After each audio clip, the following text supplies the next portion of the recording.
Kom voor elkaar. Graeme, it's up to you. Thank you.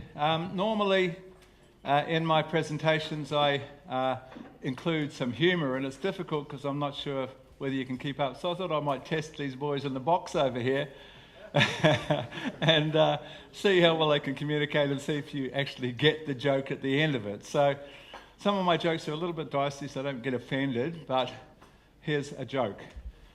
There's a man getting married, first marriage, he's in his mid-30s.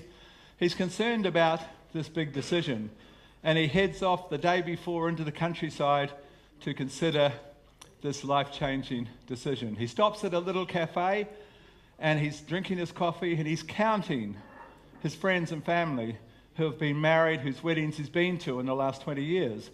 And he counts 32 friends and family members whose weddings he went to or sent presents if he couldn't go. And then he realises that 17 of those marriages are broken up. And unfortunately, in our country, first marriage is 40% failure. Second marriage, surely you've learnt, 60% failure. Got to be third time lucky, 80% with third marriages.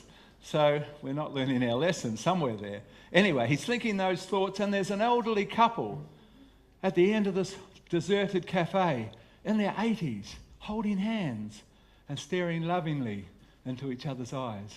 And he thinks, the universe has given me a message here, because here's people who have kept their love for all of those years. And then he hears the conversation, because they're hard of hearing and they're talking loudly, and he hears their conversation. And the woman says to the man, do you realise where we are here at the moment, darling? And she said, yes, of course I do. This is the place. Almost 60 years ago, we had just been married, and in those days you didn't have sex before marriage.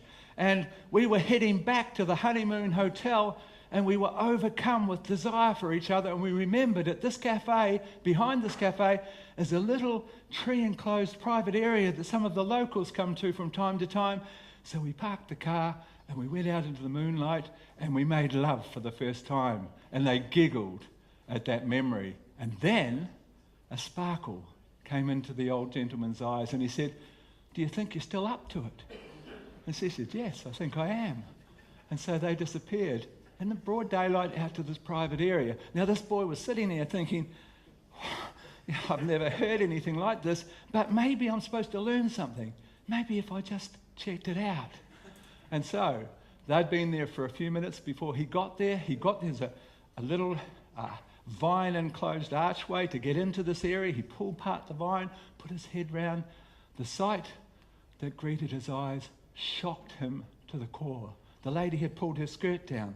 She was bracing herself on a fence. The gentleman had his trousers, his pants pulled down, and they were involved in the most energetic lovemaking he had ever seen or even thought was possible. There was screaming and bucking and thrusting and bucking and screaming, and he thought, this will be over in 1 minute, 5 minutes, 15 minutes, 30 minutes, 45 minutes.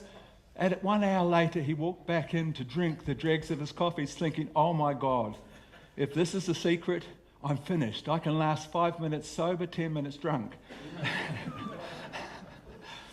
And then the old couple walked back in, looking pretty dishevelled.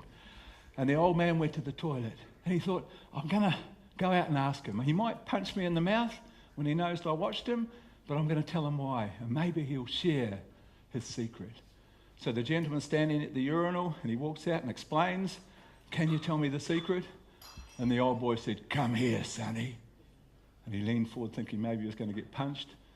And the old boy said, 60 years ago, that bloody fence weren't electric.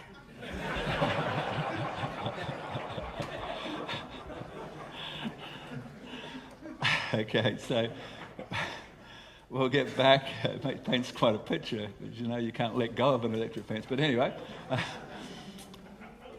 we'll continue, and we're talking about nitrogen management and how you don't want to underdo nitrogen, but how can you